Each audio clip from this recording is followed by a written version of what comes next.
माँ बाप जब पूछे मोबाइल में आप मिलता क्या, तो कहते हैं बोर हो रहे हैं, मोबाइल ना यूज करें तो क्या करें। क्योंकि हमारी रिवायरिंग ब्रेन की ऐसी हो चुकी है, नई नई चीजें देख के, नई नई चीजें देख के, कि अब हम कम में खुश नहीं होते। अब हमें परफेक्शन चाहिए, हमें नोवेल्टी चाहिए, नई चीजें चाहिए। और ये सारे जो आपके एप्स बनाने वाले, मोबाइल्स बनाने वाले, एडवर्टीजमेंट बनाने वाले जो बैठे हैं, इनको सब पता है आपका। आप जर्नलिज्म अगर आप में से कोई पढ़ता है, मैस कम्युनिकेशन, जाके आर्टिकल्स पढ़ें कि एडवर्टीजमेंट वाले कितना स्टडी करते हैं आप लोगों को, जनरेशन जी को, कि जनरेशन जी का अटेंशन स्पैन है 8 सेकंड्स और गोल्ड फिश का 9 सेकंड है। गोल्ड फिश जो है वो मशहूर है कि सबसे ज्यादा नलायक फिश जो है अटेंशन के हवाले से, वो गोल्ड फिश। तो वो लिखा होता है कि गोल्ड फिश से भी कम ह्यूमन बींग्स का अटेंशन स्पैन हो गया आज के दौर में। अटेंशन स्पैन से क्या मुराद है कि ये जितनी चीजें हैं, जैसे कि learning, thinking, analytical ability, metacognition. Metacognition का मतलब है थिंकिंग व्हाट टू थिंक, कि एक बंदा ये सोच रहा है कि मैंने सोचना क्या है, ये इसको ये हायर लेवल फंक्शन है ब्रेन का, मेटाकॉग्निशन कहते हैं। ये सारी चीजें इफेक्ट हो गई हैं इस चीज से, क्योंकि 8 सेकंड का अटेंशन स्पैन, यानी 8 सेकंड बाद आउट होने के चांसेस हैं। इसलिए जब तक लेक्चर फुल परफेक्शन की उसमें नहीं होगा, जब तक वो कहते हैं ना जहन का जो चस्का है, जहन की जो चरस है, वो फलसफा नहीं होगा, वो मजा नहीं होगा ना जब तक एक चीज में, तब तक अटेंशन से नहीं बैठ। और मॉडर्न स्कूलिंग सिस्टम, जो मॉडर्न कह रहे हैं, जो पुराना स्कूलिंग सिस्टम है, वो फेल हो रहा है इसीलिए, क्योंकि आपके 3-4 क्लास के बच्चे बैठते ही नहीं क्लास में। बेचारों को, किसी को ये स्नैपचैट डिस्मोर्फिया सिंड्रोम है, किसी को जो है उसकी उंगलियां चल रही हैं, नोमोफोबिया है, किसी को फैंटम वाइब्रेशन सिंड्रोम है, तो बेचैनी है उनमें बहुत ज्यादा। लेकिन मैं ये बता दूं, डिस्करेज नहीं होना, कि फायदे और आप लोग के एट्रीब्यूट्स अपनी जगह। ये सिर्फ मैं इसलिए बता रहा हूँ कि जो खामियां हैं वो हमने दूर करनी है, बाकी खूबियां तो माशाल्लाह बहुत है। सो ये जो एटीट्यूड पैदा हो गया ना कि नई नई चीज चाहिए, नई नई चीज चाहिए, पुरानी चीज से बोर हो जाना, फौरन कोई नई चीज चाहना, इसीलिए डिवोर्सेस भी हो रही है। मैं आपको बता रहा हूँ, हर चीज ऑनलाइन पसंद आती है। इसका सबसे डिस्ट्रक्टिव जो हमारे ब्रेन पे इफेक्ट आया वो ये कि हर चीज ऑनलाइन पसंद है। अफेयर क्यों चलते हैं? क्योंकि वो ऑनलाइन होते हैं। जैसे ही औरत घर में आ जाती है, जिम्मेदारी आ जाती है, तो सारा मजा किरकिरा हो जाता है, क्योंकि वो हमारे ब्रेन की वायरिंग के खिलाफ बात। जब तक ऑनलाइन थे, दूर बैठ के बात होती थी, इमोटिकॉन्स होते थे, हंसी मजाक होता था, पिक्चर शेयर होती थी, वो ब्रेन के साथ जो है वो सेट हो रहा है। लेकिन जैसे रियल लाइफ की सिचुएशन आई है, तो वो मजा ही किरकिरा। इसलिए अफेयर्स कि ऑनलाइन मजा आता है, वैसे नहीं मजा आता। तो रियल लाइफ से हम इतना दूर जा रहे हैं, हर चीज ऑनलाइन चाहिए, हर चीज ऑनलाइन चाहिए। ये किस लिए है? ये सारी जो हम ऐप्स को हमने हवा बना लिया, यूज कर रहे हैं, हमने क्या समझा था इसका कोई इफेक्ट नहीं होगा ब्रेन पे।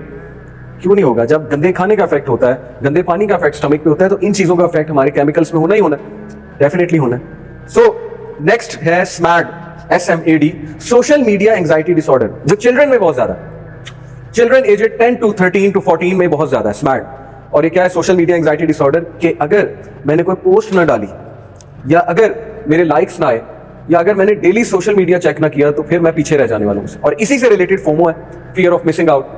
फोमो भी एक डिसऑर्डर बन चुका है। फियर ऑफ मिसिंग आउट ये कि जब तक मैंने कोई पोस्ट ना डाली, मैं मिस आउट कर रहा हूं। एक है कि चलो डाल दी, वो एक अलग बात है कि आप कहीं जा रहे हैं, आपने पोस्ट डाल दी। एक है कि इसलिए डाली है कि फियर है कि अगर मैंने नहीं डाली तो आज का दिन खराब गुजरेगा मेरा, आज का दिन गया फिर मेरा। तो ये आपका क्या ख्याल है, डिसऑर्डर्स कैसी पर्सनैलिटी बनाएंगे? बेचैन पर्सनैलिटी। अभी एक आर्टिकल मैं देख रहा था रिसर्च के दौरान कि गोरों ने तस्वीरें लेना छोड़ दिया जब वो ट्रिप्स पे जाते हैं। बहुत से गोरों ने इसके कायल हो चुके हैं वो, कि ट्रिप्स पे तस्वीरें नहीं लेनी, क्योंकि मेमोरीज उनके नजदीक बनती हैं बगैर तस्वीरों के। हमारा उल्टा हिसाब है कि मेमोरी बना रहे, याद कैसे रहेगा भाई? भूल जाएगा, तस्वीरें लेने से तो भूल जाएगा, तो डिस्कार्ड पड़ी रहेंगी तस्वीरें, और आपका ब्रेन जो है उसमें नई इंफॉर्मेशन प्रोसेस हो जाएगी, क्योंकि डेली आप ब्रेन को कुछ नया दे रहे हैं प्रोसेस करने के लिए।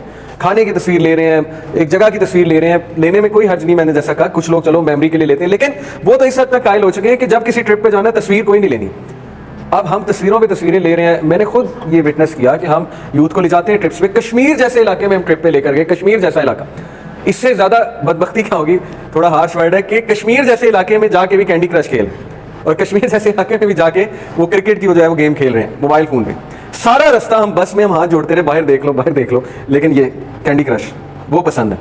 और फिर आबशार पे जाके तस्वीरों पे तस्वीरें, इंजॉय नहीं करना, उसको पानी को हाथ नहीं लगाना, तस्वीरों पे तस्वीरें, तस्वीरों पे तस्वीरें। तो ये डिसऑर्डर है, इसको स्मैट कहते हैं, और इसको जो है वो फोमो कहते हैं, फियर ऑफ मिसिंग आउट। ठीक है, तो इससे हमारी पर्सनैलिटीज में बहुत फ्लॉज आ रहे हैं। फिर डिजिटल एमनेशिया एक डिसऑर्डर है। एमनेशिया वैसे कहते हैं मेमोरी लॉस, बुढ़ापे में आता है एमनेशिया। डिजिटल एमनेशिया होता है कि जब आप इंटरनेट इतना यूज करें कि आपकी एनालिटिकल एबिलिटी फारिग हो जाए, यानी गूगल अर्थ के बगैर आप रास्ता ढूंढ ही नहीं सकते, आपको भूल जाते हैं रास्ते। ये इसको डिजिटल एमनेशिया कहते हैं, कि जब तक डिजिटली कनेक्टेड है तब तक आप हीरो हैं, जबरदस्त हैं। जैसे ही इंटरनेट कट ऑफ हुआ तो टोटली आपके पास कुछ भी नहीं है। और मैं अक्सर ही बात करता हूँ कि गूगल अर्थ नहीं था हमारे ज़माने में, जब मैं यंगस्टर था, हम बड़े बड़े रास्ते ढूंढते थे हमारे माइंड में मैप बने होते थे। लेकिन आप डिपेंडेंट हो चुके। चले अच्छी भी एक वो, ऐसा नहीं है कि हम इसके खिलाफ हैं, एक आसाइश भी है, आसानी भी है, नो डाउट, लेकिन बहुत ज़्यादा टेक्नोलॉजी पे डिपेंडेंट होना ये फिर डिजिटल एमनेशिया भी कॉज कर सकता है इंसान को। इन्फॉर्मेशन लॉस्ट होती है उसके माइंड से, उसे याद ही नहीं होता अभी मैंने क्या किया। 5 मिनट पहले की चीज, कोई काम शुरू होता है फेसबुक पे ना, कोई पोस्ट डालनी होती है, अचानक यूट्यूब खुल जाता है, व्हाट्सएप खुल जाता है, या कोई चीज रिसर्च करनी होती है, अचानक फेसबुक खुल जाता है, आधे घंटे बाद याद आता है मैं करने क्या आया था। वो इन्फॉर्मेशन ही लॉस्ट हो जाती है कि पता नहीं मैं करने क्या आया था, फिर याद करने की कोशिश। और फिर OCD आपको पता है बहुत कॉमन है यूथ में, ऑब्सेसिव कंपल्सिव डिसऑर्डर, के ऑब्सेशन होना, कंपल्शन होना एक चीज़ की, खौफ होना, ठीक है ना, ये बहुत चीज़ें कॉमन हो चुकी हैं। ये सारी चीज़ें हमारे लिए एक चैलेंज है। जनरेशन Z आप हैं, आपके लिए एक चैलेंज है, आपको अपने चैलेंजेस पता होने चाहिए, ठीक है। इसलिए जब तक अनप्लग नहीं होंगे तब तक बेहतरी की तरफ नहीं आएंगे। मैं आपको कुछ कोट सुनाता हूँ जिससे आपको मेरी बात जो है ना वो वाज़ेह होगी। ये विल ड्यूरेंट का कोट है, अमेरिकन फिलोसफर है विल ड्यूरेंट, मुझे बहुत पसंद है, मैं इनको अक्सर कोट करता हूँ। To give life a meaning one must have a purpose larger than self. अगर लाइफ को मीनिंग देना है, एग्जिस्टेंस को मीनिंग देना है, तो अपनी सेल्फ से हट के बिगर पर्पस बनाना होगा। टाइम मैगजीन का एक आर्टिकल है, द मी जनरेशन। ये जो बेबी बूमर्स होते हैं, ये मिलेनियल से पहले की जो जनरेशन को बेबी बूमर कहते हैं, उसको कहते थे मी जनरेशन। और जो मिलेनियल्स हैं उनको कहते हैं मी जनरेशन, यानी नार्सिसिज्म बहुत पीक पे है। और जो जनरेशन Z है उसको ज़ॉम्बी जनरेशन कहते हैं। लेकिन अगेन बहुत ज़्यादा क्वालिटीज़ नहीं है। ज़ॉम्बी जनरेशन इसलिए कहते हैं क्योंकि जो डोपामीन का केमिकल है वो पीक पर है उनका, उनके डोप सेंटर्स की वैल्यू 100 टाइम्स 200 टाइम्स ज़्यादा है उन लोगों से जो तकरीबन 40 साल पहले पैदा हुए। यानी आपके दादा और आप में जो फ़र्क है वो इतना ज़्यादा है कि अगर उनका डोप सेंटर 2 नैनोमीटर का है, हमारे ब्रेन में 7 डोप सेंटर्स होते हैं, centre of convenience, centre of appreciation. जब भी कोई ऐसा काम होगा जो कन्वीनियंट है, उस डोप सेंटर से डोपामीन निकलेगा, आपको मज़ा आएगा। डोप बेसिकली मज़े वाला केमिकल, कहते हैं ना मज़ा आया, दैट इज़ डोप। तो उनका 2 नैनोमीटर का अगर डोप सेंटर, तो आज की जनरेशन है उसका 200 नैनोमीटर का, 200 टाइम्स 100 टाइम्स बड़ा। और क्या होता है जब डोप सेंटर बड़ा होता है, जब डोप सेंटर बड़ा होता है तो मज़ा ज़्यादा चाहिए, अदरवाइज तो डोप निकलेगी नहीं। मिसाल के तौर पे इसकी मिसाल ऐसे भी देते हैं ना साइकोलॉजिस्ट के, love marriage versus arrange marriage. Love marriage में क्या होता है कि वो दोनों एक दूसरे के डोप सेंटर जो है बहुत बढ़ा देते हैं, तारीफ़ें कर करके, शायरो शायरी, गाने सुना के। शादी के बाद जब थोड़ी सी रियलिस्टिक लाइफ आती है, रिस्पॉन्सिबिलिटीज़ आती हैं, गाने गुने बंद हो जाते हैं, तो फिर वो मज़ा नहीं आ रहा होता। वो कहते हैं मोहब्बत खत्म हो गई। वो मोहब्बत खत्म नहीं होती है, वो असल में वो वाली चीज़ नहीं आ रही है जिसके आप आदी हो चुके हैं। तो अब जब तक उसी रवैये पे वापस नहीं जाएंगे तब तक वो चीज़ नहीं आएगी। इतना जो है वो नुकसान होता है, ठीक है। इसीलिए इस्लाम ने जो लाइफस्टाइल दिया वो आपकी बेहतरी के लिए, आपके केमिकल्स की बेहतरी के लिए, आपकी बायोकेमिस्ट्री की बेहतरी के लिए। इस्लाम ने क्या कहा, कोई पसंद है तो निकाह करो।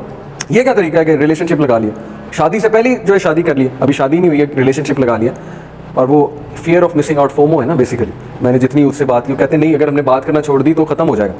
तो वो क्या रिलेशन जो बात करने से खत्म हो जाए, इसका तो मतलब बातिल रिलेशन है, यानी ट्रस्ट ही नहीं, लॉयल्टी जीरो है कि बात नहीं करेंगे तो रिलेशन खत्म हो जाएगा। इसका मतलब रिलेशन है ही नहीं, वो फॉल्स रिलेशन, तो उसको तो खत्म होना चाहिए। Anyway, to give life a meaning one must have a purpose larger than self. जब तक सेल्फ से बाहर नहीं निकलेंगे लाइफ मीनिंगफुल नहीं होगी।